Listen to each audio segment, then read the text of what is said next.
El próximo 23 de septiembre se cumplirán 40 años de la muerte del poeta Pablo Neruda.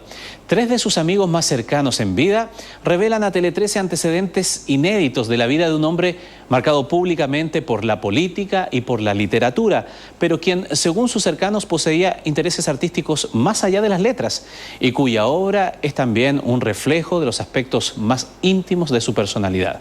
La investigación de Raúl Gamboni y Jordan Hopia en el Reporteros de hoy. Estamos en la calle Márquez de La Plata, desde donde sale el cortejo de Pablo Neruda. El día es gris y frío, como esos días de invierno de allá de Parral, donde en 1904 nació Neftalí Reyes Basoalto, el mismo Pablo Neruda, cuyo cuerpo es conducido ahora al cementerio general. A 40 años de su muerte y mientras la justicia revisa la versión de un cáncer como causa de su fallecimiento a los 69 años, surgen aspectos inéditos de la vida de Pablo Neruda. Yo lo conocí en una faceta en que Pablo estaba urgido por terminar el canto general. Sabía que su situación era sumamente inestable. Se había desatado la persecución de González Videla con mucha hazaña respecto de los sindicatos del carbón, de los obreros del carbón, de la familia de Lota y de la zona. Y entonces nosotros en algún momento fuimos interpelados por un compañero de partido si podríamos recibir una persona para pasar 1 o 2 noches en tránsito. El departamento estaba en el Parque Forestal, era propicio porque no teníamos ningún edificio enfrente, era un edificio pequeño, poco notable, poco notorio. Entonces tuvimos a Pablo con Delia, que llegó naturalmente sin que nosotros supiéramos que iban a ser Pablo y Delia. Tenía que cambiar de domicilio. A la casa nuestra volvió 2 veces más, pero con interrupciones, porque había siempre el riesgo de los allanamientos. Sutil hizo decenas de allanamientos. Después allanaron también el departamento de nosotros, pero Pablo ya había partido. Entonces se equivocaron, allanaron el departamento de más abajo. Debido a esta persecución política en su contra, Neruda debió atravesar la cordillera de los Andes para huir desde Chile hacia Argentina. Después de todo eso, de todo el episodio, cuando ya estaba en el gobierno, o había ganado las elecciones por lo menos, Carlos Ibáñez, y se derogó la ley de defensa de la democracia. En ese momento, cuando Neruda regresa, lo conozco en su casa de Los Guindos. El embajador Pablo Neruda recibirá a partir del mediodía a una serie de diplomáticos. El escritor y diplomático Jorge Edwards tenía 21 años cuando conoció a Neruda. Hoy desempeña el mismo cargo que el poeta ejerció para el gobierno de la Unidad Popular, embajador en Francia. Yo pensaba que me iba a encontrar en la casa de un poeta esencialmente político, estalinista, etcétera, porque esa era la imagen que él proyectaba en ese momento. Pero me encontré con la casa de un surrealista chileno secreto que militaba en el comunismo, pero que tenía en las paredes a Rimbaud, a Charles Baudelaire, que tenía objetos divertidos, que tenía una pintura a veces popular y a veces culta, pero que no era exactamente lo que correspondía a su escritura de ese momento. Aida Figueroa, con quien siguió siendo amigo, recuerda una faceta desconocida para la mayoría de los chilenos. Precisamente la universalidad de Neruda se destacará en varias muestras que recuerdan su legado artístico. Pablo tenía un gran talento múltiple. A mi juicio fue una especie de renacentista en el sentido de los conocimientos que él tendía a abarcar. A él le interesaba todo, literalmente todo. Él hizo siempre mono, y en la dedicatoria de los libros que tenemos hay mono. Hay monos en un librito porque había nevado en el Parque Forestal, hizo los pinos con nieve. En otro hizo una lámpara porque nos regaló después de recuerdo la lámpara en la tierra. Hacía pescado. Hay fotos de comida en que él después en la foto pinta los pescados en los platos. Es decir, que también se expresaba por el dibujo, pero no se dedicó en absoluto. Esta exposición tiene dos obras que se muestran por primera vez. Son dos dibujos hechos por Neruda del año 70, al pastel sobre cartulina negra, y que hacen recordar en su estilo, en cierto modo un poco naif, los dibujos de García Lorca, otro gran poeta, muy amigo de Neruda, ¿no es cierto?, que muere asesinado en España. Y en estas obras de Neruda, en estos dibujos de Neruda que se muestran por primera vez, siendo Neruda un autor más dentro de todos los artistas, ¿no es cierto?, que componen esta muestra, vemos también ese juego, esa soltura en el dibujo, digamos, una cierta candidez.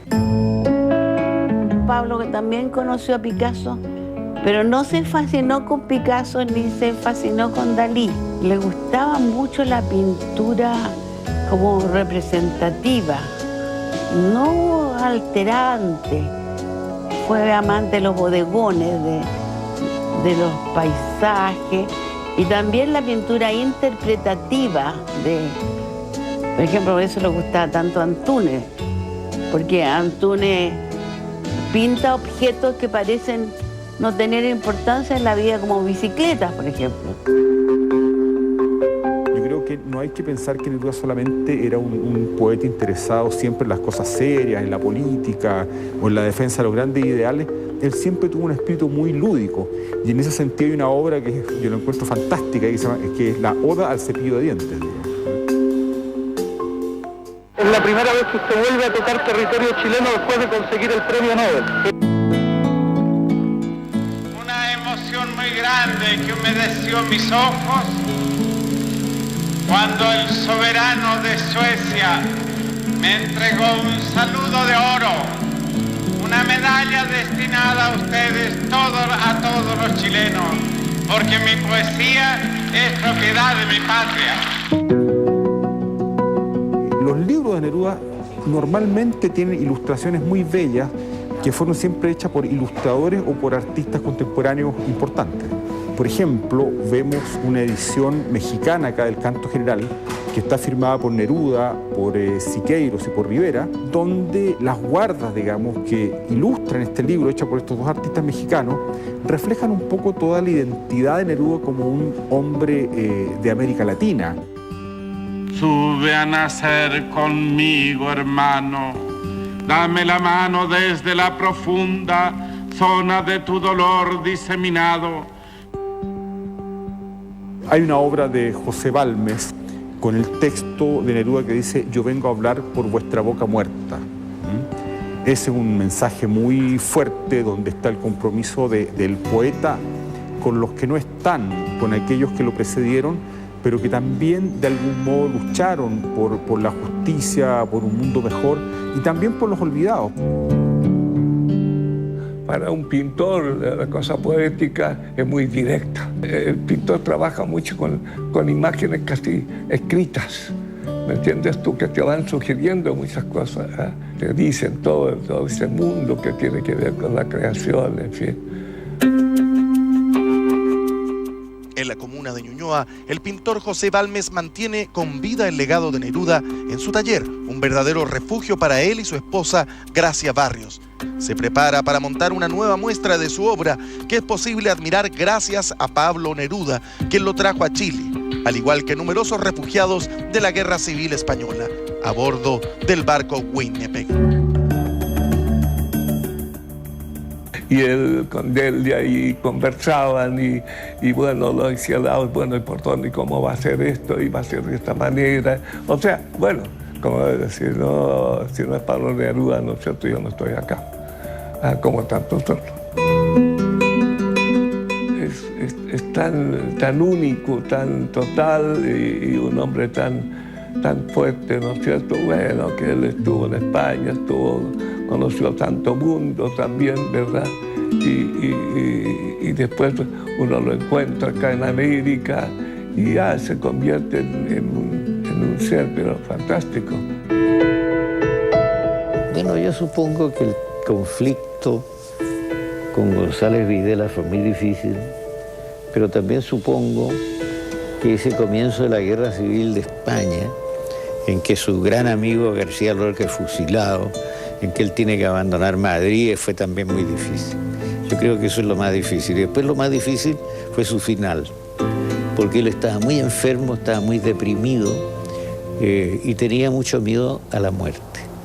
Era un poeta que escribió mucho sobre la muerte y que le tenía una especie de respeto mezclado con miedo muy impresionante.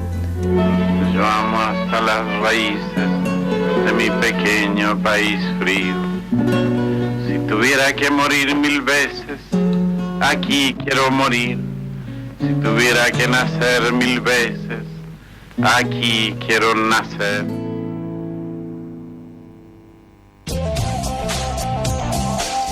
Después de esta historia que sin duda conmueve, vamos a otras materias. Educar en la era digital, un nuevo desafío para padres y adultos que enfrentan a niños cada vez más diestros en el uso de las nuevas tecnologías. Chile se acerca peligrosamente a los niveles de Estados Unidos por la cantidad de aparatos en los hogares y también por el abuso de ellos. ¿Cuántas horas entonces permitir que jueguen con estos aparatos? Ya hay recomendaciones de expertos dedicados al tema.